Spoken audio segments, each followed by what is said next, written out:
ravi de vous retrouver pour cette nouvelle session d'information sur BB24. Voici le sommaire.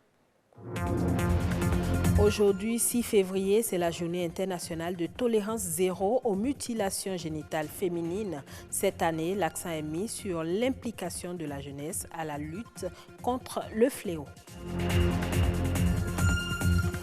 Un village économique et touristique est installé pour valoriser les produits africains. C'est dans le cadre du mois de l'histoire des noix d'Afrique. Nous irons à la découverte de cet espace dans quelques instants. Et puis, le marché agricole béninois est de plus en plus envahi et concurrencé par les produits importés. Il faut penser à des solutions pour protéger le Made in Bénin.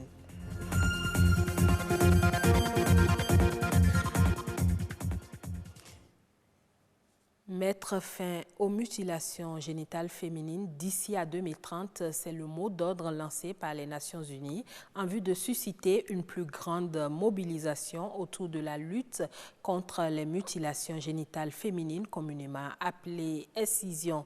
Une journée est même dédiée à la cause et se célèbre le 6 février de chaque année. Cette année, les réflexions tournent autour du thème « Libérer le pouvoir de la jeunesse ». Les précisions dans ce reportage. 4,1 millions de filles dans le monde risquent de subir des mutilations génitales durant cette année si rien n'est fait. Les mutilations génitales sont considérées comme une violation des droits humains des femmes et des filles, notamment leur droit à la santé, à la sécurité et à l'intégrité physique. Le Bénin, à l'instar d'autres pays touchés par le fléau, a enregistré beaucoup de progrès dans la lutte pour son élimination. Cependant, le phénomène persiste dans certaines régions. On en parle plus simplement parce que les luttes ont vraiment porté leurs fruits et ça a grandement diminué. On a vu des femmes exciseuses qui se sont reconverties, qui ont décidé d'aller dire à leurs sœurs arrêtons ça parce que ça ne va pas. Il y a aussi des actions qui sont allées dans le sens d'interpeller les chefs traditionnels, les chefs religieux par rapport au phénomène et expliquer qu'en réalité, il n'y a aucune raison religieuse qui soutient le phénomène. Ces peuples, pendant des années, se sont dit que la seule manière pour que la jeune fille devienne femme digne, mariable, c'est de mutiler. Selon le terme qu'on utilise aujourd'hui face à la pratique, c'est de faire cela, c'est un rite de passage pour que la jeune fille devienne femme. Les organisations engagées dans la lutte contre le fléau misent sur l'implication de la jeunesse en vue de mettre fin à la pratique d'ici à 2030, ceci à travers la sensibilisation par les pairs. Lorsque les jeunes filles sont instruites, elles comprennent mieux le phénomène, elles voient les dangers dans ce phénomène-là. Mais lorsqu'elles ne sont pas instruites, alors la réalité est tout autre. Elles ont tendance à se laisser faire. Et donc, impliquer la jeunesse permettra déjà à la base de sensibiliser ces jeunes-là sur les fléaux et tout, mais de les impliquer de manière à ce qu'eux, maintenant, ils aillent vers leur père. Je pense que tout ça vise à aider la jeune fille sur le plan de la santé sexuelle. L'excision, la forme la plus répandue de mutilation génitale, est une pratique aux conséquences multiples. Les victimes sont atteintes dans leur personnalité, leur être et identité. Une prise en charge complète est donc nécessaire et passe par un accompagnement psychologique et moral. Une chirurgie réparatrice est même possible désormais et se pratique déjà sous d'autres cieux. Dans le cadre du mois de l'histoire des noix d'Afrique, un village économique et touristique est installé pour valoriser les produits africains. L'objectif est de faire face à la concurrence des produits importés en Afrique. Plus de précisions dans ce reportage signé Perspective Tossa. Sur ces étals, une diversité d'articles fabriqués en Afrique. Pour booster l'économie africaine et concurrencer les produits d'importation, les fabricants redoublent d'ingéniosité pour satisfaire aux exigences des consommateurs. L'intérêt, c'est justement montrer la production africaine. Si vous voyez, nous valorisons ici les produits africains. Beaucoup de stands ici valorise les produits africains produits en Afrique, les liqueurs, les huiles, les farines, les poupées par exemple, des agendas, des vêtements africains. Et c'est important de pouvoir montrer ça aux yeux du monde. Il faut que le monde sache que l'Afrique, non seulement elle consomme, mais l'Afrique elle est productrice aussi. Et la production africaine doit maintenant être découverte par tous. Montrer au monde qu'ils peuvent venir consommer en Afrique, ils peuvent consommer du bio. Produits bio, il n'y a aucun doute, l'Afrique en a la capacité et possède les ressources nécessaires. La confection de ces articles nécessite un savoir et un savoir-faire. Parmi cette panoplie d'articles et accessoires, ce qui retient le plus l'attention des visiteurs, ce sont ces poupées noires. Des poupées noires, parce que ça fait partie de ma collection. Et puis pourquoi pas des poupées noires? Puis acheter des poupées blanches. Il faut acheter des poupées noires. Nos poupées noires sont des poupées qui représentent les reines africaines. Et là, je tiens entre les mains la reine Nani. Et la reine Nani, en fait, n'est que une reine de la Jamaïque. Nous avons aussi la reine Zinga, qui est de Angola, la reine Tassingangbe du Dahomey, pour que la prochaine génération puisse pouvoir se reconnaître en quelque chose. Pourquoi? Parce que nous avions des poupées caucasiennes. Et ces poupées-là ne représentent pas nos enfants. Et nous voulons changer ce processus. Promouvoir sa culture, c'est bien. La vivre, c'est encore mieux. À l'ère de la mondialisation, la diversité culturelle devient un enjeu économique. Le marché agricole, c'est un lieu de vente et d'achat pour agriculteurs et producteurs. Au Bénin, ce marché est de plus en plus confronté à une concurrence des produits importés.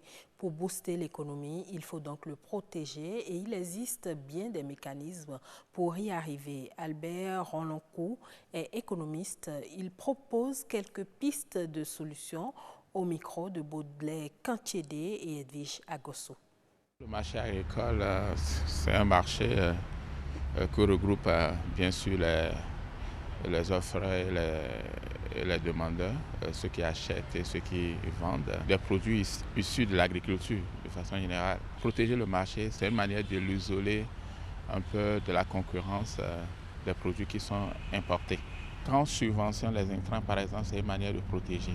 Par exemple, subventionner les intrants, ça veut quoi? Ça veut dire que quand le producteur veut calculer le revenu issu de sa production ou le profit issu de la production, il va faire le prix moins le coût.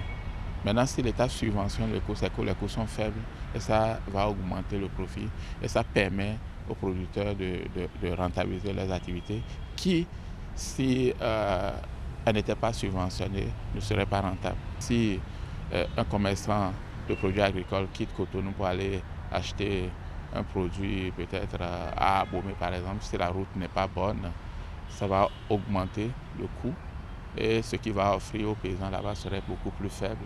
Donc il y a tout un tas de mesures qu'il faut mettre en place, dont les infrastructures publiques, dont l'accès au crédit, dont l'accès aux intrants, etc. Mais au-delà de ça, il faut aussi promouvoir la transformation locale. Il faut qu'on ait des industries qui transforment ces produits-là. Parce qu'il y a certains produits, par exemple, qui sont très périssables et que si on ne les transforme pas en un temps record, ces produits-là pourrissent. Or, c'est ce qu'on arrive à vendre qui doit couvrir toute la production. Hors de nos frontières, nous nous rendons au Sénégal pour parler de la campagne arachidière 2019. Les collectes enregistrées au 31 janvier sont de 500 000 tonnes. 400 000 tonnes sont en principe destinées aux exportations. La Sonacos est en baisse de forme. L'État a donc décidé de suspendre les exportations. Fatou Sako pour le reportage. 2 mois après le démarrage de la campagne de commercialisation de l'arachide, l'État a pris la décision de suspendre les exportations. Au 31 janvier, le volume des collectes a atteint le niveau des prévisions. L'année dernière, on avait à peine dépassé 120 000 tonnes le 31 janvier. 60 000 tonnes de graines décortiquées contre 200 000 tonnes de graines décortiquées le 31 janvier 2020. C'est pour cela qu'on a décidé, puisque le niveau des exportations a atteint le niveau qu'il avait atteint le 30 avril de 2019, qu'il était temps de le suspendre maintenant. Cette mesure a été prise pour des raisons bien précises. Les objectifs d'une campagne de commercialisation, c'est que les producteurs puissent vendre leurs graines et y trouvent leur compte.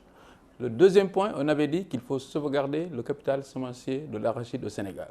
Le troisième point, c'est que nous avons une industrie, la Sonacos.